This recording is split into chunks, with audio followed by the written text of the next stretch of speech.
Hi everyone, it's me again. It's Catherine from Integrated Men's Health. Got a little visitor on my lap today. I'm not sure if you can see him, but this is my little man, he's my little soulmate Winston, and he's going to try and sit on my lap today. In my reading room, we're going to see if we can read some stories to you from my new book, The Uncensored Threat, which launches in 2 days. He wants to, I don't know if you could see, but he's putting his hand on the book. So this chapter is called We've Created a Terrible Monster, and it's chapter 8, and it goes into the connection of, children and teens and porn addiction. I'm going to read you some of the stories today of the brave individuals that have shared their stories with me, which means that, they're in the book and other people can see them. They are anonymous. The names I'm using are not the true names, but little Winston on my lap here would like me to read these to you. Okay, so this is from Rebecca. When I was young, I grew up with my dad. Once or twice a year, I would go to see my mum. It was always a mixture of excitement and total weirdness, as you may well imagine. From about the age of 8, but before even younger, my mum would let me read Playboy to go to sleep. The images were always of beautiful women doing sexy poses, fully naked and explicit, and I was absolutely obsessed with them. I used to think that pornography in the sex industry was the highest calling, to be revered for beauty and sexiness. Fast forward to 18 and I was working in the adult industry, being adored for nothing more than being a hot piece of ass and tits. The saddest thing is that for so long I still believe this was the highest accolade. The things I have tolerated to maintain that adoration would make your toes curl. I nearly ruined my life, devaluing myself for the praise of others, and it's been a really hard road to come back from that. So that was from Rebecca. Philip, I was first introduced to pornography when I was 11 years old. I was on a family computer and I found a folder on there and saw a list of videos. I randomly clicked on a video and saw a black woman dancing on a pole completely naked. I'll never forget the camera angle was as if I was in the audience down and to the left of her, but right there at the stage. I didn't know what I was seeing and I was not sexually aroused by it at the time, but I did find it extremely interesting and very curious as to what exactly I was seeing. At the age of 13, I had gotten to know a little more about girls and my body. I realized that the thought of that lady dancing made me aroused. One day in secret, while no one else was around, I got on our family computer and looked up a video similar to that one. Every time I was bullied, got pissed off at something or someone, or anything negative happened, for the most part, I would watch porn and masturbate in secret, and I found that it helped me to get calm again. It became an everyday thing, then progressed to any time I could. Sometimes I would watch so much and masturbate so much that my genitals would hurt, but I would keep watching over and over again anyway. I would ignore the physical pain to get that short rush of physical pleasure. Fast forward to later years, and any problem that I needed to handle, instead of facing up to it and taking care of it, I would procrastinate and masturbate to pornography.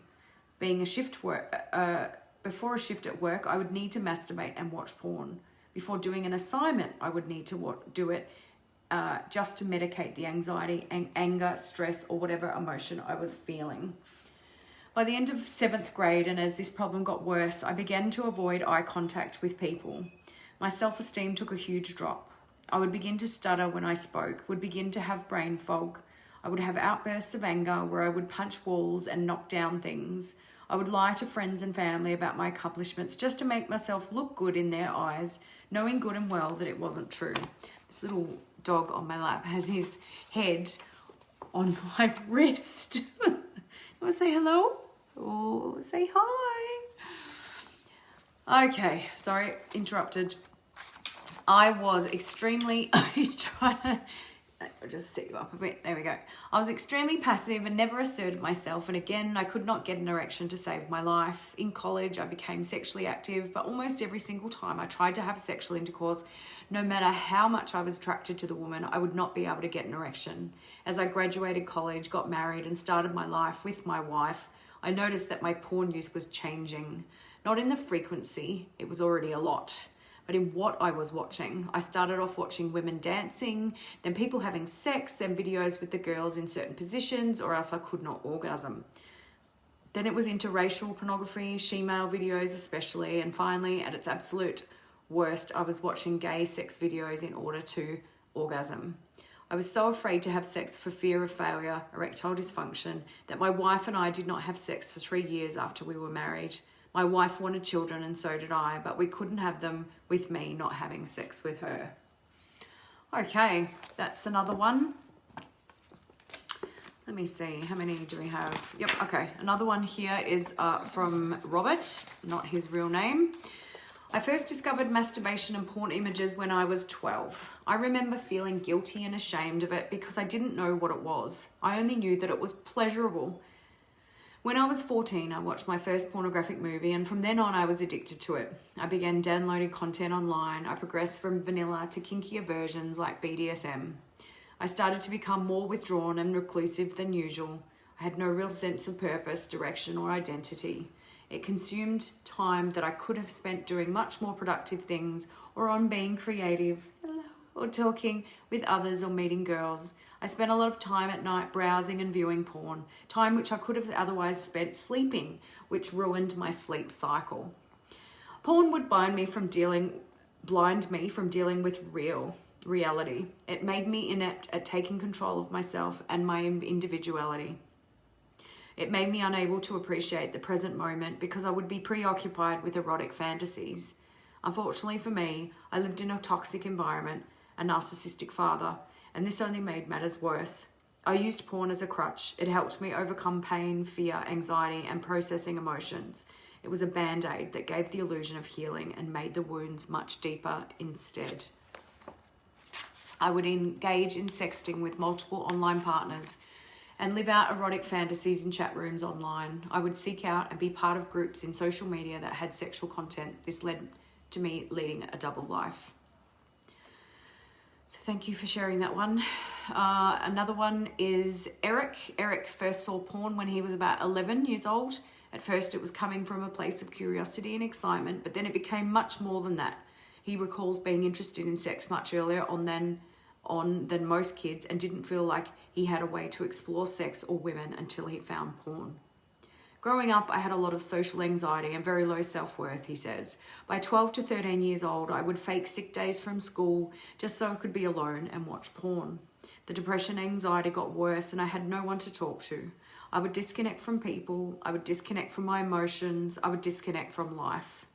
Porn was the easiest way for me to feel something, although it came with a sense of guilt and a short-lived feeling. So as you can see, all of these people, we've got way more, there's lots more stories in that chapter around the monster that we have created in society in terms of children and teens, sex trafficking, pedophilia, erectile dysfunction, porn addiction, mental health issues, brain damage, all of the things that come with watching porn. And I just don't think people realise how bad this is, and how many teens are absolutely ruined because of this already. You know, they've got erectile dysfunction, they are 17 years old, they haven't kissed or touched a woman before, they haven't had sex. None of these things have happened naturally, organically for these men and for these boys, and they're about to become men. So, it's a massive issue, and it's not something you would hear or see. And that's why I have launched the Uncensored Threat, so that everyone can see what I see and what I know. Goes on sale on Wednesday, 99 cents for 48 hours for the ebook. Please get on board. Please help me share this with the whole world, and please help me get on Oprah. Have a great day. See you later. Say bye, Winston. Bye. Wait, he's going to wave. Oh, he's not happy.